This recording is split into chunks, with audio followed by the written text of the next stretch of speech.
Dear children, so let me continue the previous session.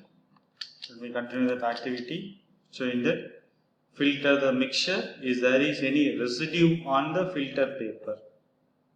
So in first, we will take a few crystals with water. So in that, when we filter it means there is no residue. And second, group B. So in that we have to take 1 spatula of copper sulfate is mixed with water. So when we filter with the help of filter paper, there also no residue will be there. But in group D, that is chalk powder or wheat flour, it is mixed with water. When we filter with the help of filter paper, we can see the residue on the filter paper. And group D, that is milk or ink, which is added with water, and we filter with the help of filter paper, we can't able to see the residue on that.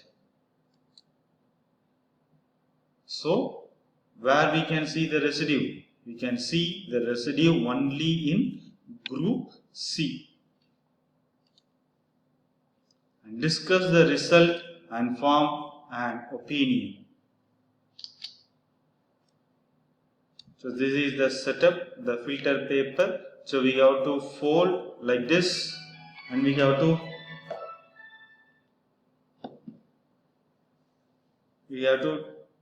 make like a cone shape of the filter paper, and we have to fit the cone in that funnel, and we have to add some few drops of water to stick the filter paper in that funnel, and after we have to transfer the solution. So what is the group A? Yes, few crystals of copper sulfate with water. So when we transfer the group A solution, there is no residue in that funnel. So all solutions is settled at the test tube. And group B, that is 1 spatula of copper sulfate with water. So we have to transfer that solution means there is no residue we can see in that funnel. All solutions is settled in the test tube. So we can tell it as group A, and group B there is no residue. And group C, that is chalk powder. So when you filter with the help of funnel, we can see the residue. The residue will settle in the filter paper. We can see the chalk powder. And in that filter, the water solution is there. Water is there. And group D, that is milk or ink. So when you filter with the help of filter paper, there is no residue will be seen. All solutions is settled in the test tube. And we can conclude it with group A and group B have got a solution. So group A and group B is got a solution, and group C has got a suspension. You can see the residue on the filter paper. It's having the bulk particles are there. The bulk particles are there means we can tell it as it is a suspension. The particle size is more than 1000 nanometer. And group D has got a colloidal solution.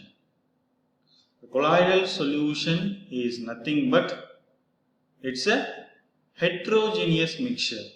So when we see the milk through our naked eye, we can see a uniform composition is there. But when we see the milk with the help of ultra microscope, we can see the particles.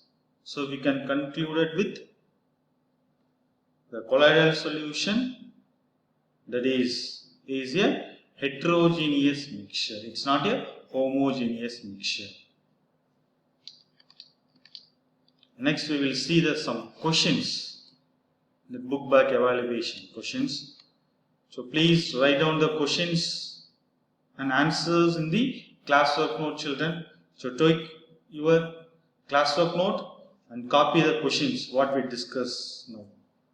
The first question is, what is meant by substance? A pure substance consists of a single type of particles. So pure substance means all constituent particles are same. And when components of a substance cannot be separated by any physical method, you can take the salt or sugar.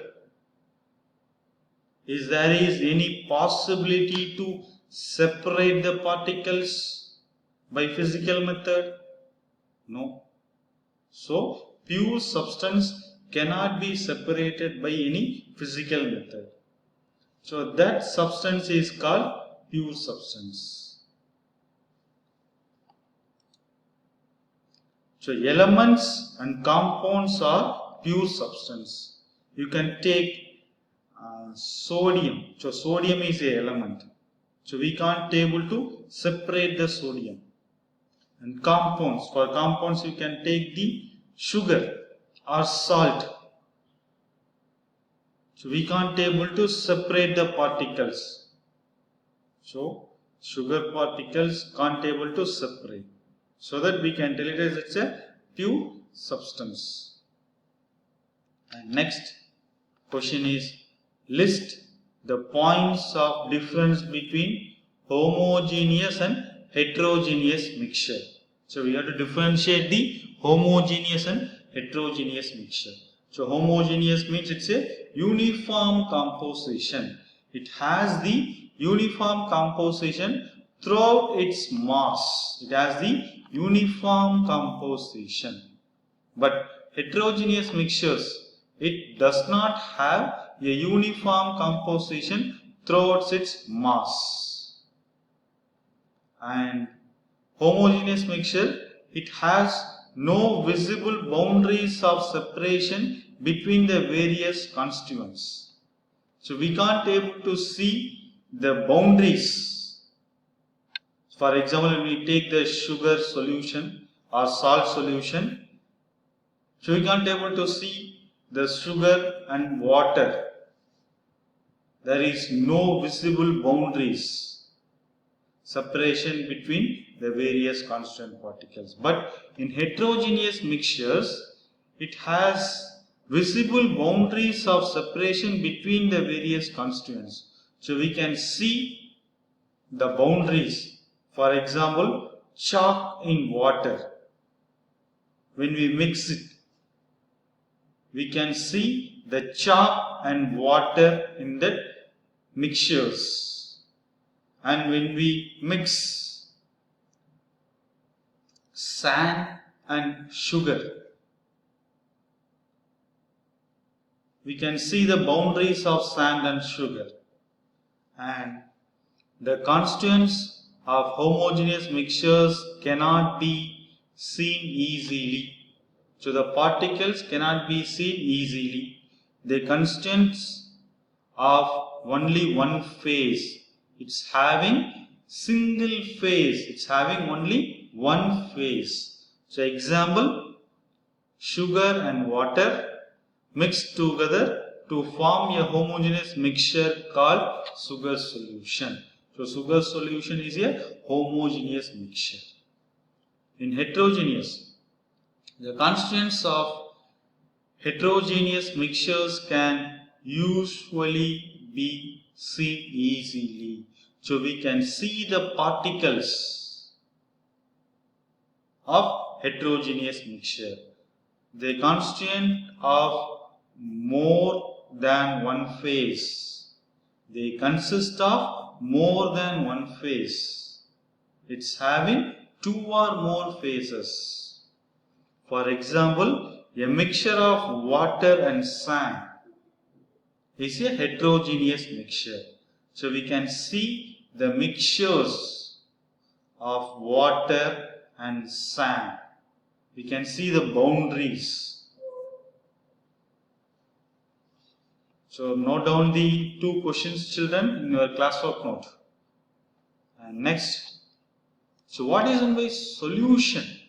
What is a solution? So solution is nothing but It's a mixture of two or more substance. A solution is a homogeneous mixture. Homogeneous mixture means uniform composition of two or more substance.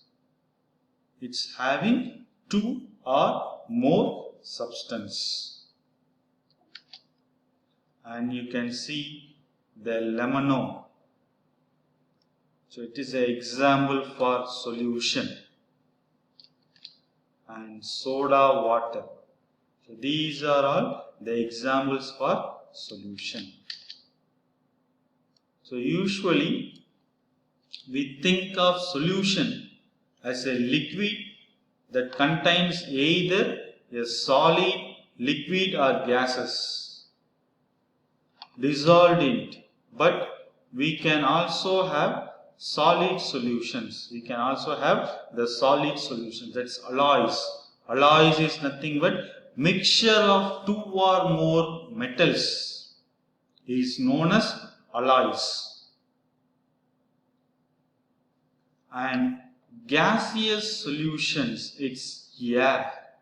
So in air, oxygen is there, nitrogen is there.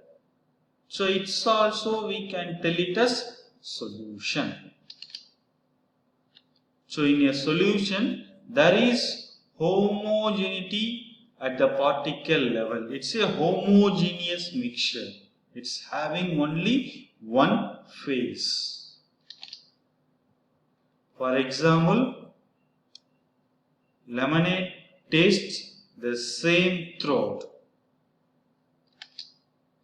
This shows that particles of sugar or salt are evenly distributed in that solution. So for solution, we can tell it as sugar in water or salt in water. It's evenly distributed. And a solution have two components. One is solvent and another one is solute. A mixture of solute and solvent is known as solution. So what is meant by solvent? So solvent is nothing but it's have the larger component. The component of the solution that dissolves the other component in it. Usually, the component present in larger amount is called solvent. So, solvent is nothing but the component which have the larger amount is known as solvent. And next, solute. Solute means lesser amount. The component of the solution that is dissolved in that solvent usually present in lesser quantity is called solute. So solute means lesser amount of the component. Solvent means larger amount of that component. So for example, when we take sugar solution. So in sugar solution, which is solute and which is solvent? Sugar, it's smaller amount, lesser amount of that component. So sugar we can tell it as solute. Solvent, solvent is nothing but larger amount of that component. So water here we are taken larger amount, no. So we can tell it as water is a solvent and sugar is a solute. So solution means it's having two components. One is solute and solvent. Solute is nothing but the smaller amount of that component is known as solute, and solvent means larger amount of that component is known as solvent. In sugar solution, sugar is solute. Water is solvent. Okay children, see you on next session. Thank you.